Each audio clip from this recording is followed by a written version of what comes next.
C'est dans une lettre au président Isaac Herzog que Benyamin Netanyahou a adressé sa requête exceptionnelle, être libéré de ses 3 procès en cours pour corruption. Une demande de grâce qui fait suite au soutien de Donald Trump dans ces affaires. Mes avocats ont demandé aujourd'hui une demande de grâce auprès du président. J'espère que tous ceux qui placent le bien du pays au-dessus de tout soutiendront cette démarche. Mariam Abou-Daga, photographe. Elle a perdu la vie dans cette frappe israélienne visant un groupe de journalistes réunis à l'hôpital Nasser à Khan Younes, qualifié de tragique accident par Benyamin Netanyahou. Ici, on parle de crimes de guerre, crimes contre l'humanité, aujourd'hui un génocide. J'ai tenu compte des appels répétés du président Trump au président de l'État. Le président Trump a demandé l'arrêt immédiat du procès afin que je puisse, avec lui, faire progresser davantage les intérêts vitaux communs à Israël et aux États-Unis. Nicolas. Le Premier ministre israélien est actuellement jugé pour corruption, fraude et abus de confiance dans 3 affaires distinctes. Dans l'une de ces affaires, il est accusé d'avoir accepté des cadeaux pour plusieurs centaines de milliers de dollars contre des faveurs politiques. Dans 2 autres, d'avoir fait pression sur des médias et des journalistes pour une couverture plus favorable.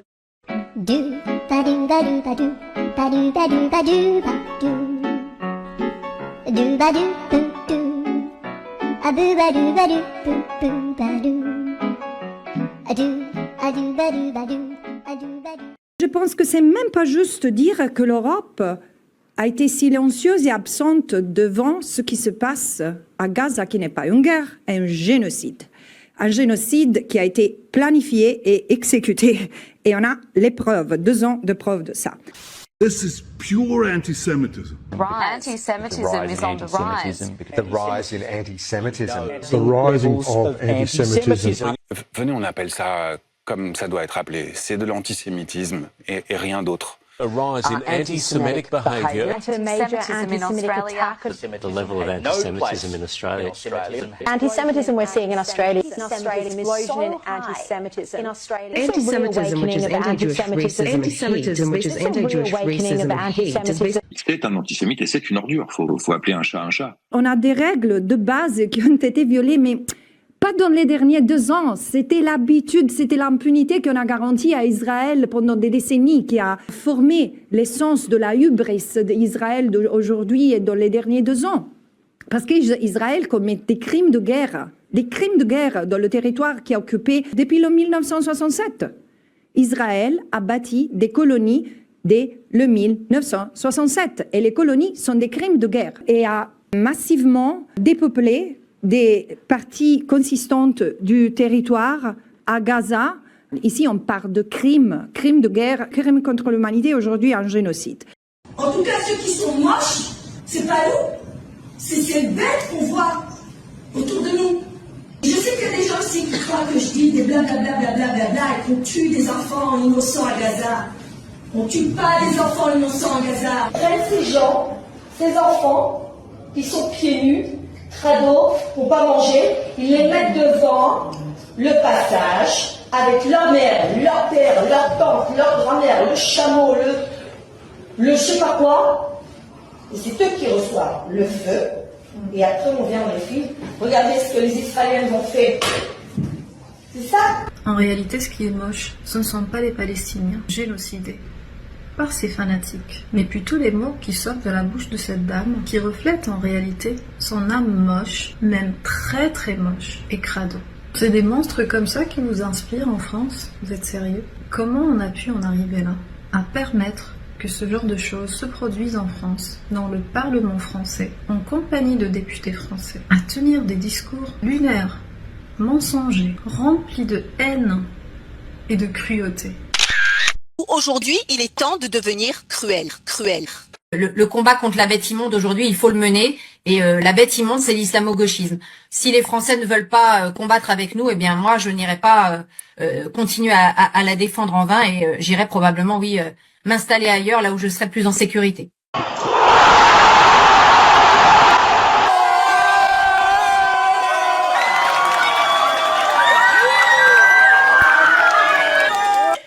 peuple français est décérébré. Le peuple français est décérébré.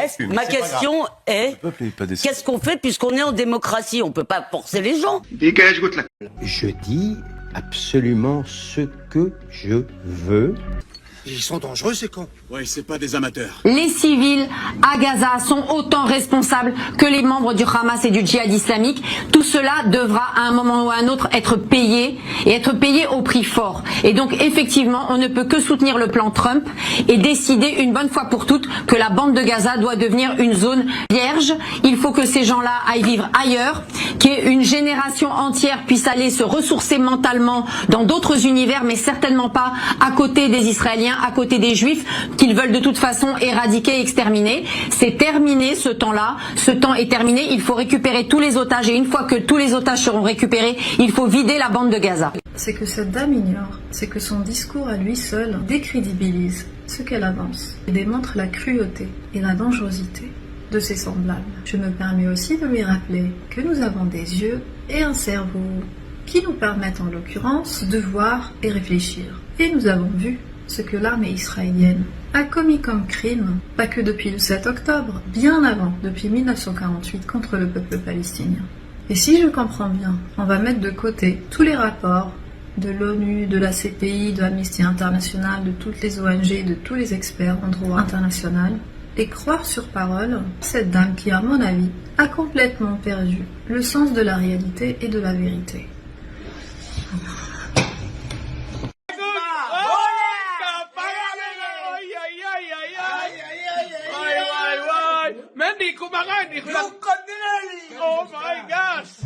Les mecs sont possédés. Les mecs sont possédés. Je te le dis clairement. Ils sont complètement fumés, quoi. L'islamophobie, c'est quoi? C'est le droit au blasphème, c'est le droit de critiquer une religion. On peut être dans la phobie d'une religion, ne pas l'aimer, qu'on n'a pas le droit. Ça veut dire, Christophe Barbier, que quelqu'un qui dirait je suis judéophobe, il pourrait le dire sans être taxé d'être antisémite. Tout dépend ce qu'on met derrière. Quand on dit judéophobe, il est évident que c'est détester les juifs. Donc ça, c'est interdit. Donc ça, c'est interdit. Donc ça, c'est interdit. Alors ça, c'est injuste. C'est vraiment trop injuste. Il y avait évidemment un problème qui est évidemment en lien avec l'islam et des familles qui aujourd'hui ne veulent plus partager cela avec ce qu'on appelle voilà des goy. C'est aussi simple que ça. Les goy, c'est aussi simple que ça. Il est menteur, comme un arracheur de dents. Un jour, mon fils, là, il est revenu de la crèche et il s'est mis à chanter Papa Noël. On a un peu foutu les boules, c'était pendant la période de Hanouka, donc je l'avais un peu mauvaise. Donc non, c'est... Les écoles juives, c'est important. Les enfants, c'est le futur. Si les enfants ne sont pas dans les écoles juives, ils n'ont pas une éducation juive, formée sur des bonnes bases, solides, eh bien, ils se retrouvent perdus et en risque de perdre toute trace du judaïsme à long terme. Il y a 30 ans, c'était peut-être moins courant de mettre son enfant en école juive. Il y avait moins d'écoles juives, mais justement aujourd'hui, il y a plus d'écoles juives, ce qui veut dire qu'il y a moins d'enfants juifs en école goy. Des familles qui aujourd'hui ne veulent plus partager cela avec ce qu'on appelle voilà des goy. C'est aussi simple que ça. Si on met un enfant dans une école goy par exemple, bien que même si l'éducation à la maison elle est très forte, les valeurs elles sont très fortes, il va être dans une sorte de contradiction constante. Il faut oublier ses racines, il est mélangé à des goïms. Les goy, c'est aussi simple que ça. Toute ma vie, toute mon enfance, j'ai été à Haute-Zaratora. Et je sais que ça m'a appris des valeurs, ça m'a appris... c'était comme une famille, on était contre juifs. Après, moi personnellement, je ne mettrais pas mes enfants dans une école laïque. On lui apprend les valeurs juives qui malheureusement se perdent un peu trop.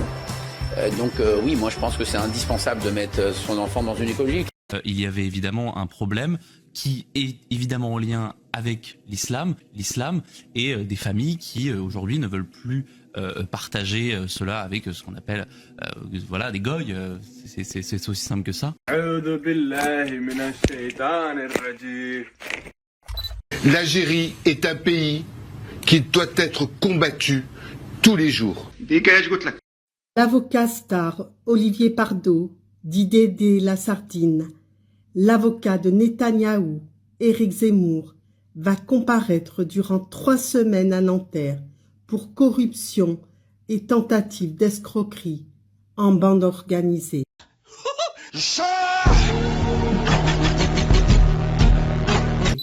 Star du barreau de Paris et des plateaux de télévision, invité fréquent de la chaîne CNews, est la principale tête d'affiche de cette affaire hors norme qui s'est étendue sur 3 décennies et a nécessité 14 années d'instruction aux côtés des 6 autres coprévenus, dont l'ancien président du tribunal de commerce de Paris, Jean-Pierre Mattei. Il est accusé d'être une des têtes pensantes d'une conspiration. Le mot est celui de la procureure de la République adjointe de Nanterre, Nathalie Foy, dans son réquisitoire définitif, qui visait à soutirer au moins 22 milliards d'euros au groupe pétrolier Total. Et cela, selon les juges d'instruction, en voulant forcer le géant de l'énergie à se soumettre au jugement d'un tribunal arbitral dont les membres auraient été préalablement corrompus. C'est le Hamas et ses relais, les relais du Hamas, dont des agences de presse extrêmement sérieuses, européennes et certaines françaises. L'Algérie est un pays qui doit être combattu tous les jours. Il faut qu'il tombe comme il faut que les mollahs tombent. Qui c'est qui a dit ça ? Maître Olivier Pardo, je rappelle que vous êtes l'avocat français de Benyamin Netanyahou, le premier ministre israélien. Non, c'est... Oh. Oui, puis je viens d'un combat judiciaire, un combat médiatique. Nous sommes quelques-uns. J'ai cité Meir Habib, il y a aussi Jules William Goldanel. Donc nous sommes, considérons-le ainsi, nous aussi des soldats d'Israël. Des soldats d'Israël. Non, c'est... Oh. Il faut qu'il y ait un changement en Algérie. L'Algérie est l'Iran du Maghreb.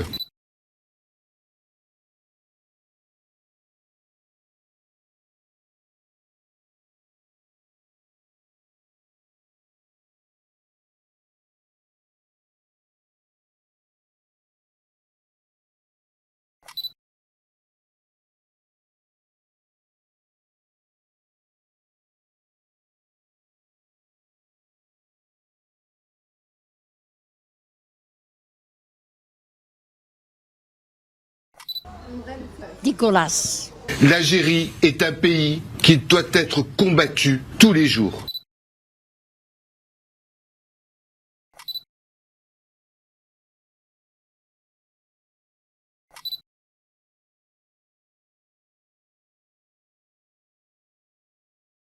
Et vous savez, je pose très calmement la question. Je peux comprendre, mais je ne peux pas accepter que les artistes en France se taisent dans un silence aussi maintenant inacceptable.